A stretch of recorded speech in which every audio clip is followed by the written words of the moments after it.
Hola, soy Ignacio Torralba, el Tiet, y esto es Entender de Vinos. Cuando hablamos de catar un vino, solemos hablar generalmente de fase visual, fase olfativa y fase gustativa. Parece ser que son los tres sentidos responsables de la cata del vino. Y nos olvidamos de que el tacto es el gran sentido de la cata, casi siempre ignorado, pero que tiene una participación en la cata no importante, sino trascendental. El tacto es el sentido más amplio del cuerpo humano. Se encuentra en toda la piel e incluso en la parte interior del organismo, en los epitelios del tracto digestivo, donde notamos si una bebida que baja por la faringe está fría, caliente o tiene algún efecto cáustico. ¿En qué quedaría la experiencia sexual si quitásemos el sentido del tacto? Prácticamente solo con la parte emocional, que es importante, pero del mismo modo que el olfato, la vista y el gusto nos informan de que un alimento está en mal estado, el tacto nos avisa antes de que nos quememos de que nos vamos a quemar. Una persona afectada de analgesia que ha perdido el sentido del tacto puede no sentir el dolor de una quemadura, pero sí sufre las consecuencias del daño igual que otro ser humano. Solo la vista y el oído pueden llevar a cabo su función sin contacto, porque los otros tres necesitan del contacto directo para actuar. La cata y el disfrute del vino requiere que el tacto de la boca sienta la presencia del vino para llevar a cabo su función. El sentido del tacto capta sensaciones tanto físicas como mecánicas. En primer lugar, la temperatura. Hay sensaciones producidas por la temperatura del vino y otras a causa de los componentes, que los hay cálidos como el alcohol, que se percibe como una sensación cálida o dulce, y el ácido cítrico o sustancias del tipo mentol, que producen una sensación de frescor. Después está la astringencia.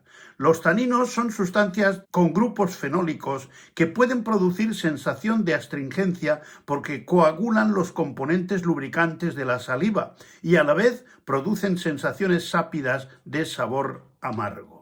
Después está el cuerpo del vino. El llamado cuerpo del vino es una sensación táctil y por lo tanto perceptible por el sentido del tacto debido a la suma de varios componentes y el equilibrio de estos. El alcohol, taninos, azúcar, ácidos es por lo tanto una sensación multisensorial en cuya detección intervienen además del tacto el gusto y el olfato.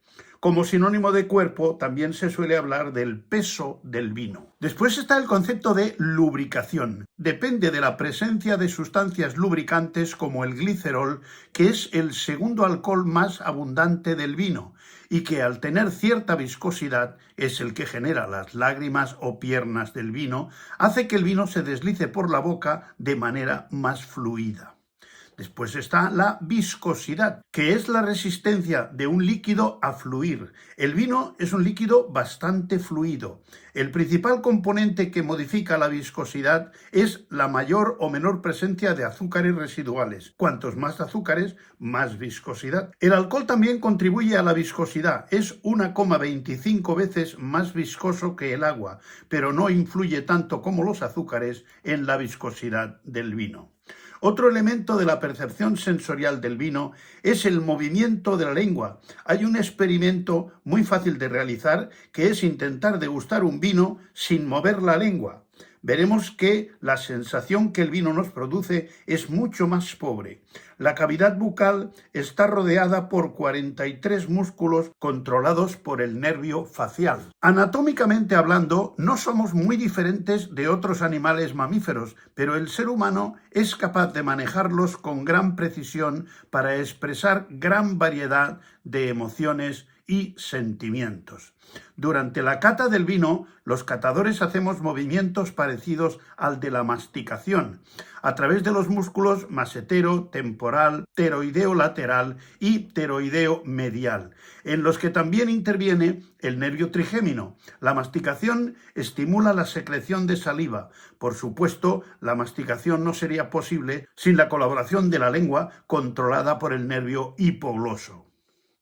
Una vez que el vino ha sido examinado y disfrutado en la boca, procedemos a tragarlo, para lo cual debe tomar el camino de la faringe y seguir hacia el esófago, para lo cual debemos cerrar la entrada a los pulmones por medio de una estructura llamada epiglotis, que evita que el vino vaya a los pulmones, lo cual sería un desastre para la persona que tuviéramos enfrente, parecido a cuando un trozo de alimento se desvía hacia las vías respiratorias y se produce un atragantamiento. Existe otro cierre similar en la parte superior de la faringe, por detrás y por encima del paladar blando y la úvula, que se denomina rinofaringe y comunica con la parte superior de las fosas nasales, que evita la entrada de comida y bebida en la nariz por su parte posterior.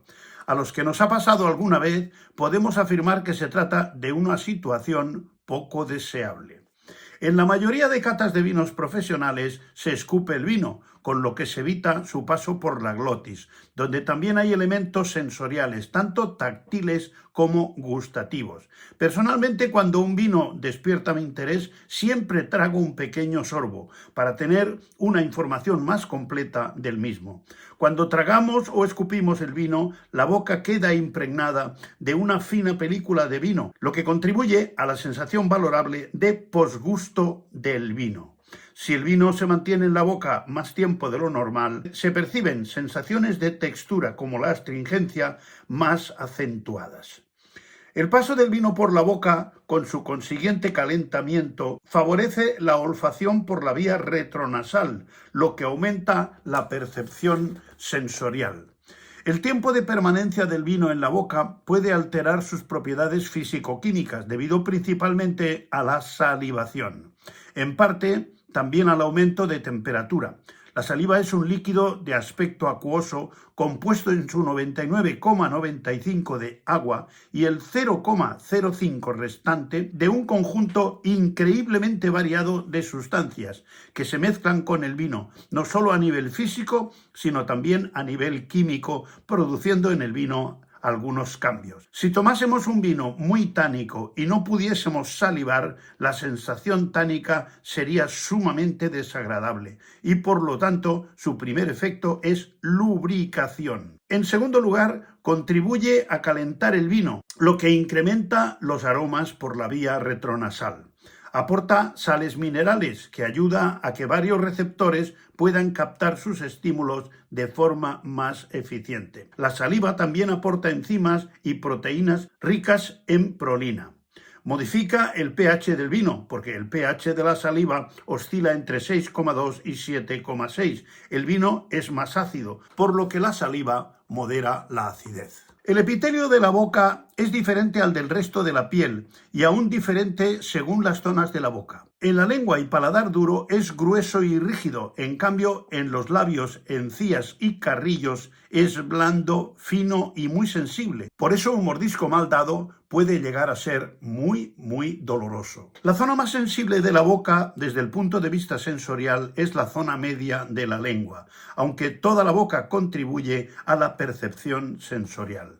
Entre los receptores táctiles están los termorreceptores, de los cuales hay especializados en detectar la sensación de frío y otros diferentes detectan la sensación de calor.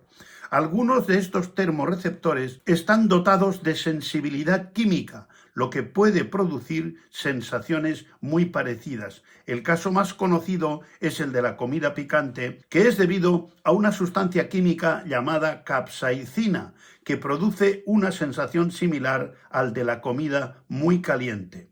Por suerte, las uvas no tienen capsaicina, pero sí algunos pimientos, y en el vino hay multitud de compuestos químicos capaces de actuar produciendo estas sensaciones. El mentol produce una sensación de frescor. El vino no contiene mentol, pero sí un precursor del mismo llamado piperitona, que es un precursor del mentol que produce una sensación muy parecida. Otro compuesto del vino es el eugeniol, que es cedido por la madera al vino durante la crianza, que tiene un olor a clavo y que es reconocido por los receptores olfativos, pero que en contacto con los termorreceptores que hay en el epitelio nasal se percibe y suele ser descrito como una sensación cálida.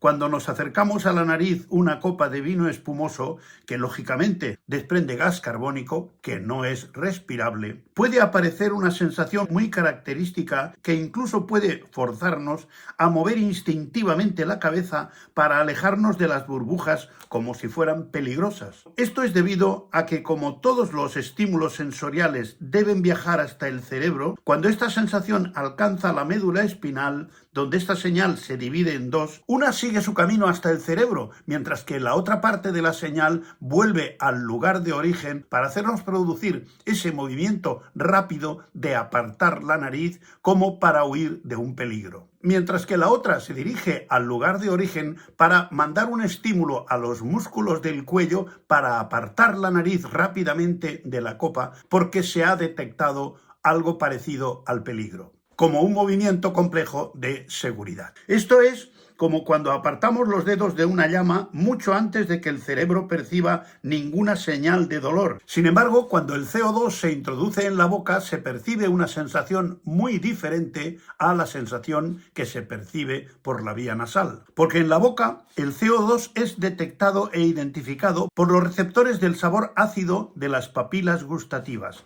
En la década de 1950, el médico estadounidense Wilder Graves publicó la imagen de un homúnculo que representaba la superficie ocupada en la corteza cerebral por cada parte de nuestro cuerpo, con lo que salió una imagen grotesca del cuerpo humano donde la boca ocupa tanto espacio como todo el tórax. Eso significa que desde el punto de vista sensorial, la boca tiene una comunicación privilegiada con el cerebro y explica la riqueza de sensaciones gustativas, táctiles y olfativas que somos capaces de percibir. Existen dos homúnculos, un homúnculo sensorial y otro motor, correspondientes cada uno a los nervios sensitivos y a los nervios motores. La textura es otro de los atributos organolépticos que se relaciona con el tacto y otros sentidos del sistema. Una comida tersa y crujiente, aunque tenga idéntico sabor que una lacia, será generalmente mejor valorada. Durante la masticación, la percepción está influida por las modificaciones que ocurren en el contacto con los dientes y paladar, así como con la mezcla con la saliva. En la boca, la información auditiva contribuye a la evaluación de la textura. Los alimentos tienen atributos como densidad, granulosidad, viscosidad, elasticidad y adhesividad. Estos atributos corresponden a alimentos sólidos. Pero en el caso de los líquidos, como es el vino, se puede hablar de astringencia y efervescencia. En fin, el sentido del tacto hay que reivindicarlo como un componente fundamental de la parte sensorial de la cata del vino, porque es justo reconocer que interviene de forma muy importante en las sensaciones que el vino nos produce. Porque reconocer los méritos del sentido del tacto y elogiarlos es de justicia y además es entender de vinos. Hasta otra.